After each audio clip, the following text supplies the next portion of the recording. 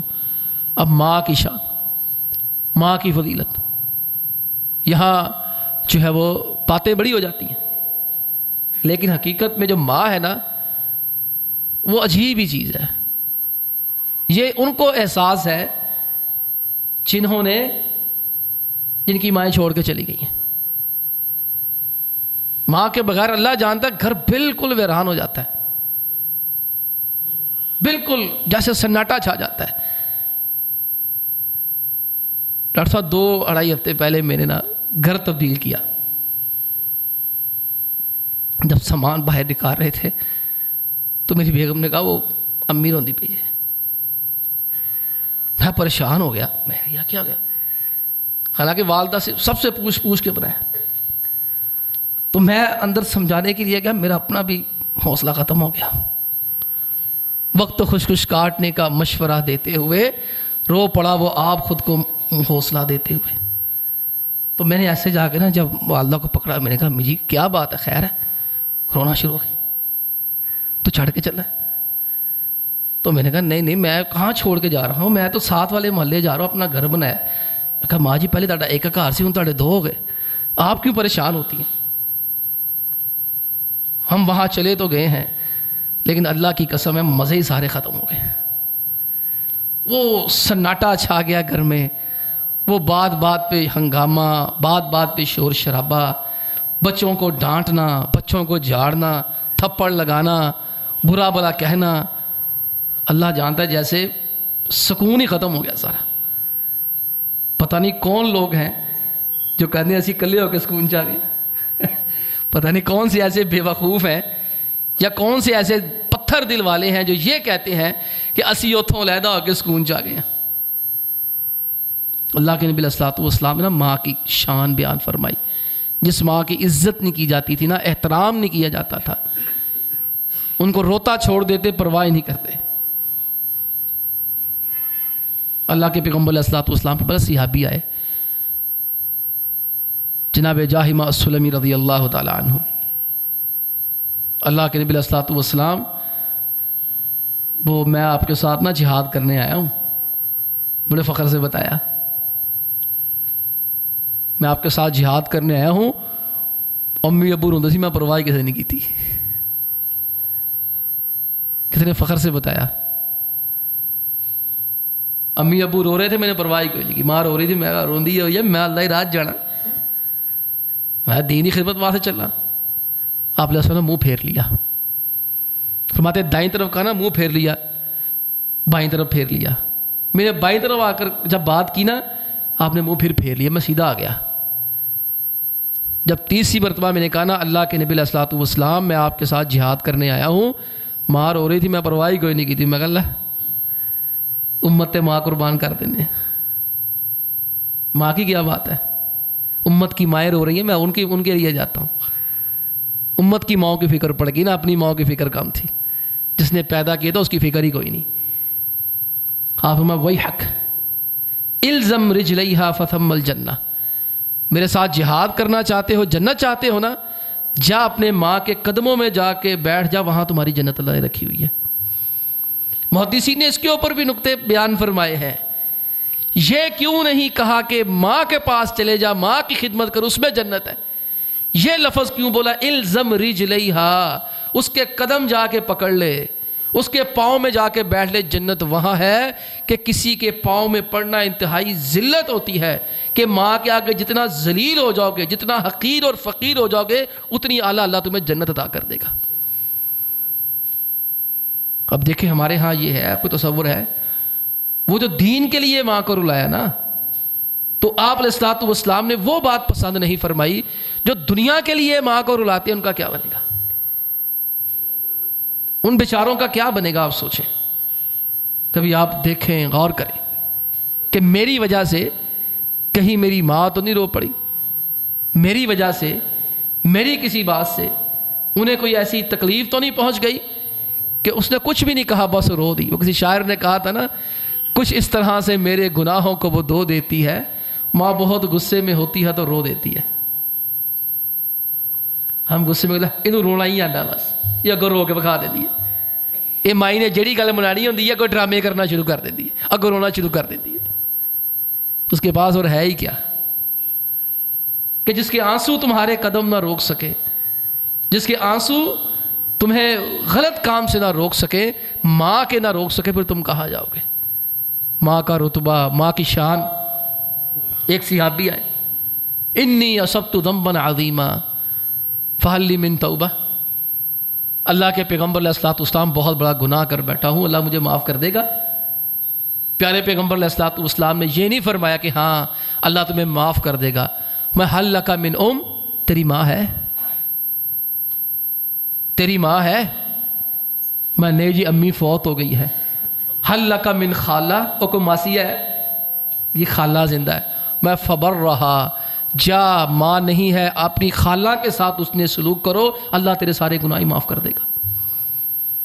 بھائیو تصور فرمائیے، میرے ساتھ غور کیجئے، جب خالہ کے ساتھ اس نے سلوک کرنا اتنا اعلیٰ مرتبہ ہے، مقام والا کام ہے کہ بندہ اپنی سگی خالہ کے ساتھ اچھا سلوک کرے، اس کی خاطر داری کرے، اس کی خدمت کرے، اس کے دکھ درد بانٹے، اللہ اس کے گناہ معاف کر دے، تو ماں کی کتنی شان ہوگی، جو صرف اس کی شان ہی ماں کی وجہ سے بنی ہے۔ جس کی شان ماں کی وجہ سے بنی ہے اتنی بڑی ہے، تو جس کی وجہ سے بنی ہے اس کی کتنی بڑی شان ہوگی۔ ہمارے ہاں اللہ کی قسم آہستہ آہستہ یہ چیزیں ختم ہوتی جا رہی ہیں۔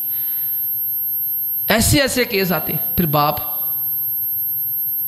باپ کا مقام بیان فرمایا، باپ کے ساتھ بھی ظلم زیادتیاں ہوتی ہوں گی، ظاہری باتیں کرتے ہوں گے لوگ، تو جہاں ماں کے پاؤں کے نیچے جنت بیان فرمائی، الوالد اوسط ابواب الجنہ، میں باپ جو ہوتا ہے وہ جنت کا دروازہ ہوتا ہے درمیانہ، چاہے اس کو توڑ دو چاہے اس کی حفاظت کر لو، تمہاری مرضی ہے۔ ماں کے ساتھ بھی بد سلوکیاں، اب باپ کے ساتھ بھی ہم کر جاتے ہیں۔ میں سمجھتا ہوں کسی بھی باپ کے لیے جو بڑی ہی تکلیف دہ بات ہے نا، وہ کسی کا یہ کہہ دینا کہ تو ساڑھے واسطے کیتا ہی کی ہے۔ اب بھائی کوئی چاہیدہ کام ہی کر لیتے، کسی کچھ بانتے جاندے، کتنا میں سمجھتا ہوں تکلیف دہ جملہ ہوگا اس باپ کے لیے۔ میں بھی بحیثیت باپ اگر سوچوں تو پتہ نہیں کیسے کیسے گھٹیا بندوں کی باتیں برداشت کرنا پڑ جاتی کام کے دوران، دفتری معاملات میں۔ پتہ نہیں کیسا کیسا بندہ کون کون سی بات کر جاتا ہے، لیکن اپنے جذبات کو دبانا پڑتا ہے صرف بچوں کے لیے کہ یار اگر یہاں میں نے کچھ کہہ دیا، میرا معاملہ گڑبڑ ہو گیا، میری ملازمت میں کوئی رکھنا پیدا ہو گیا، میرے لیے کوئی پریشانی ہو گئی، چلو میں تو جی لوں گا نا، لیکن میرے بعد میرے بچوں کا کیا بنے گا؟ آج آپ دیکھ لیں، ویسے میں ذرا تھوڑا سا سیاست کی جانب جا رہا ہوں معذرت کے ساتھ، وہ سیاستدان انتہائی سنگ دل ہیں جن کی اولاد ہی کوئی نہیں ہے، وہ ان کے منہ سے اکثر یہی لفظ ملے گا، مار دو، پھاڑ لو، اگلا دو، یہ کر دو، وہ کر دو، ایسا کر دو، ویسا کر دو۔ وہ شیدہ ٹری نہ رن نہ کان کچھ ہے ہی نہیں ہوتا، اس کو کسی کی کیا پرواہ، اس کو کسی سے کیا لینا دینا۔ ہمارے خان صاحب ان کا کیا ہے؟ وہ اس طرح کے جو لوگ اس طرح کی باتیں کرتے، کبھی کبھار میں سوچا کرتے انہوں نے اپنا ہے ہی کوئی نہیں۔ اگر ان کے اپنے یہاں موجود ہو نا تو ان کو پتہ چلے دکھ اور تکلیف ہوتی کیا ہے۔ تو یہ چیز میں گزارش کروں کہ باپ کے لیے میں سمجھتا ہوں یہ بہت تکلیف دہ چیز ہے، بڑی ہی تکلیف دہ چیز ہے۔ بیچارہ ساری زندگی ایڑیاں رگڑ رگڑ کے تھک جاتا ہے، اور تکلیف اور پریشانی کے عالم میں جب بالکل بابا ویلا ہو جاتا ہے، بیچارہ بالکل ختم ہو جاتا ہے۔ وہ بابا فرید رحمہ اللہ فرماتے ہیں کسی جگہ پہ کہ ایک باپ 8 بچوں کو پال لیتا ہے، لیکن 8 بچے مل کے ایک باپ نہیں پال سکتے۔ صبح کی روٹی کسی بچے کی طرف ہے، شام کی روٹی کسی بچے کی طرف ہے، رات کی روٹی کسی بچے کی طرف ہے۔ ایک سوٹ گرمی کا فلانا بیٹا دے گا، دوسرا سوٹ فلانا بیٹا دے گا، تیسرا سوٹ سردی کا فلانا بیٹا دے گا۔ انا للہ و انا الیہ راجعون۔ آج ہم نے لوگوں سے سنا، بزرگوں کے منہ سے سنا، ہمارے پاس آتے ہیں نا، کہتے اینا چنگے سے انہوں جم دے ہی نہ مر نہیں جاندے، جم دے ہی مر جاندے۔ کس لیے ایسے جملے بولتے ہیں کہ ہم وہ زمانہ جاہلیت میں عزیزوں چلے گئے، ہم پیچھے چلے گئے۔ اللہ کے نبی علیہ الصلوۃ والسلام نے باپ کو جنت کا درمیانہ دروازہ کہا ہے، مگر تمہاری مرضی ہے، اس دروازے کی حفاظت کرنی ہے حفاظت کر لو، اس دروازے کو توڑنا تو توڑ دو۔ یہ تو باپ ہے نا، باپ کے دوست کا بڑا مقام ہے۔ جناب عبداللہ بن عمر رضی اللہ تعالی عنہما اپنے شاگردوں کے ساتھ، مالک بن دینار تھے ان کے ساتھ جا رہے تھے۔ جناب مالک بن دینار رحمہ اللہ فرماتے ہیں ایک جگہ پہ رک کے نا عبداللہ بن عمر دیکھا کہ بندہ جا کر رکو سارے رکو، یہ صحابی رسول ہے، آپ علیہ الصلوۃ والسلام کے نسبتی رشتہ دار، رشتے میں سالے لگتے ہیں، خال المومنین، مسلمانوں کے ماموں ہیں، ان کی بہن جناب حفصہ رضی اللہ تعالی عنہ ہماری ماں ہے، تو اس رشتے سے ہمارے یہ ماموں لگتے ہیں، اور ان کے والد گرامی عمر فاروق رضی اللہ تعالی عنہ، اور نبی کریم علیہ الصلوۃ والسلام نے خود جنت کی بشارت دی ہے۔ اللہ کے نبی علیہ الصلوۃ والسلام کے بڑے ہی قریبی سے بہت بڑے صحابی تابعی فرماتے ہم جا رہے تھے تو کہتے رکو ایک بندہ جا رہا، گندا بندہ سا، اس کے پاس چلے گئے، جا کے اس سے سلام لیا، حال چال پوچھا، دیکھا سر پہ پگڑی نہیں ہے، بدوی دیہاتی آدمی، اپنی پگڑی اتار کر اس بندے کے سر پہ رکھ دی، کیا حال چال ہے، خیریت ہے، پیدل جا رہے ہیں، پگڑی دے دی ہے، کہتے میرے پاس سواری نہیں ہے، صحابی فرماتے اپنا گھوڑا خچر جو بھی تھا نا، کہا جی آپ لے جائیں، میں عبداللہ پیدل چلا جاتا ہوں۔ اب وقت کا اتنا بڑا صحابی اتنی بڑی عزت کر رہے ہیں، اپنی پگڑی اتار کے کسی بندے کے سر پہ رکھ رہا ہے اور اپنی سواری بھی انہیں دے رہے ہیں، تو شاگرد بڑے حیران، وہ کہتے ہیں استاد جی یہ عام سے لوگ ہوتے ہیں، غریب مسکین فقیر سے لوگ ہیں، آپ ان کی اتنی عزت کی ہے، خیر ہے؟ کہتے ہیں ہاں ساڈے بے عمر دا یار ہے۔ دیکھیں کہاں یہ قدریں گئی، ساڈے ابو دا یار ہے۔ آج کون کسی بزرگ کی عزت کرے، اس لیے یہ ہمارے ابو کا دوست تھا، ہمارے ابو سے ہمارے ساتھ کہتے یہ ابو سانو کار ملنا دے ہوندے سی، یہ ساڈے بے عمر دا یار ہے۔ آج ہے کسی کی زندگی میں یہ بات؟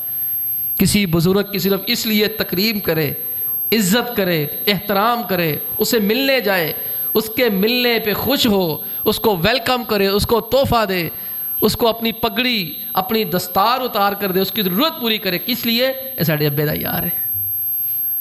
اور ساتھ ہی فرمانے لگے قال رسول اللہ صلی اللہ علیہ وسلم ان من ابر البر ان یصل الرجل ود ابی، کہ میں نے اللہ کے حبیب علیہ الصلوۃ والسلام کو یہ کہتے ہوئے سنا ہے، اللہ کے پیغمبر علیہ الصلوۃ والسلام نے فرمایا کہ دنیا کی بہت بڑی نیکیوں میں سے ایک نیکی یہ ہے کسی کے ساتھ صرف اس لیے ملا جائے کہ اس کے والد کا تعلق دار ہے۔ یہ بہت بڑی نیکی ہے کہ بندہ کسی سے صرف اس لیے ملے اے ساڈے ابے دا یار ہے۔ تو ہم دیکھیں میرے بھائیوں، مجھ سمیت دیکھیں ہم کہاں پہ کھڑے ہیں۔ اور اختتام میں وہ جو آیت میں نے آغاز میں پڑھی ہے، بھائی کا مقام و مرتبہ اس سے پتہ چلا۔ بھائی پائی دا درد ونڈاون تے بھائی پائی دیاں باواں، باپ سراں دے تاج محمد ماواں ٹھڑیاں چھاواں۔ پیو مرے ماں مرے، وہ کس طرح وہ شعر ہے، پیو مرے کر ویلا، ماں مرے تے پیکے مر دے، پیو مرے کر ویلا، شالا ویر مرن نہ کسے دے اجڑ جاندہ ہی میلا۔ موسیٰ علیہ الصلوۃ والسلام کو اللہ نے نبی بنایا تو جناب موسیٰ علیہ الصلوۃ والسلام نے کہا اللہ مجھے تو آپ نے نبی بنایا ہی ہے نا، ساتھ ہارون میرا بھائی ہارون ہے، اس کو بھی ذرا میرے ساتھ بھیج دیں، ذرا تقویت ہو جائے گی، دو بندے مل کے بات کریں گے نا، ذرا بات میں قوت اور توازن آ جائے گا، اور بات کرنے کا سلیقہ بڑا ہارون کو آتا ہے۔ اللہ نے فرمایا سنشد عضدک بأخیک، کہا ٹھیک ہے کوئی بات نہیں موسیٰ، ہم آپ کے بھائی کے ساتھ آپ کو تقویت دیں گے۔ آج دیکھیں ہمارا جن رشتوں کو میں نے بیان کیا ہے، ان رشتوں کے ساتھ ہمارا تعلق کس طرح ہے۔ ایسے ہی بیوی بچے بھی ہیں، ان کے ساتھ بھی بدسلوکی نہیں کرنی، نہ بہن بھائیوں کے ساتھ کرنی ہے، نہ ماں باپ کے ساتھ کرنی ہے، نہ دیگر عزیزوں کے ساتھ کرنی ہے۔ ان رشتوں کا تقدس بحال کریں، آپس میں ایک تعلق اچھا بنائیں، آپس میں ایک دوسرے کے ساتھ رواداری کا مظاہرہ کریں۔